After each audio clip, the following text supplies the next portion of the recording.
Emotional diplomacy ये वो term है जो आज इंटरनेशनल पॉलिटिक्स में चर्चा में है। क्या होती है इमोशनल डिप्लोमेसी, आपको बताएंगे, वो भी आसान भाषा में। नमस्कार, मैं हूं सिद्धार्थ और आप देख रहे हैं जागरण.com। दरअसल यूक्रेन की विदेश उपमंत्री एमिन झापरोवा भारत के दौरे पर हैं। इस दौरान उन्होंने भारत से यूक्रेन की मानवीय सहायता करने का अनुरोध किया है।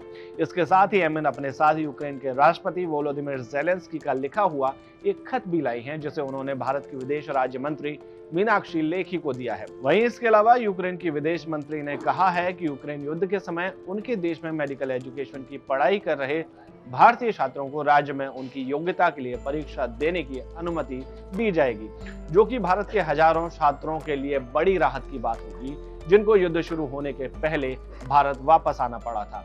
एमिन यही नहीं रुकी, उन्होंने पीएम मोदी को विश्व गुरु बताते हुए कहा कि भारत G20 के मौजूदा अध्यक्ष के रूप में यूक्रेन में शांति स्थापित करवाने में अहम भूमिका निभा सकता है और यदि पीएम मोदी के साथ भारत के वरिष्ठ अधिकारी यूक्रेन आते हैं तो हमें उनका स्वागत करने में खुशी होगी।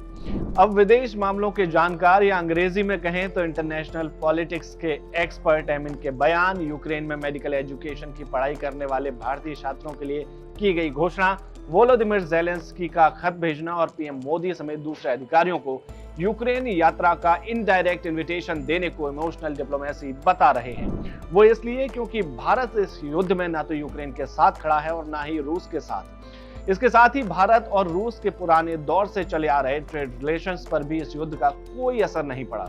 युद्ध के दौरान भी भारत ने यूक्रेन से तेल समेत दूसरे जरूरी सामान खरीदना जारी रखा। इसके साथ ही यूक्रेन के पक्ष में यूनाइटेड नेशंस में जिन देशों ने वोट नहीं किया था, उनमें से भारत भी एक देश है।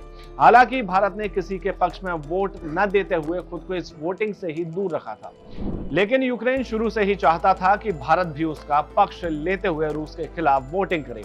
लेकिन हमारी अपनी जरूरतें हैं, हमारे अपने हित हैं, जिसमें सबसे बेहतर कदम होता कि हम किसी का पक्ष न लेते हुए वोटिंग से खुद को दूर रखते, जो कि हमारे विदेश मंत्रालय ने किया भी। और अब विदेश मामलों के जानकार इसीलिए यूक्रेन की विदेश उपमंत्री एमिन झापरोवा के बयानों को इमोशनल डिप्लोमेसी का हिस्सा बता रहे हैं। उम्मीद है हमने आपके सामने इमोशनल डिप्लोमेसी की एक बेहतर तस्वीर पेश की होगी। इंटरनेशनल पॉलिटिक्स की ऐसी ही खबरों के लिए देखते रहिए जागरण.com। नमस्कार।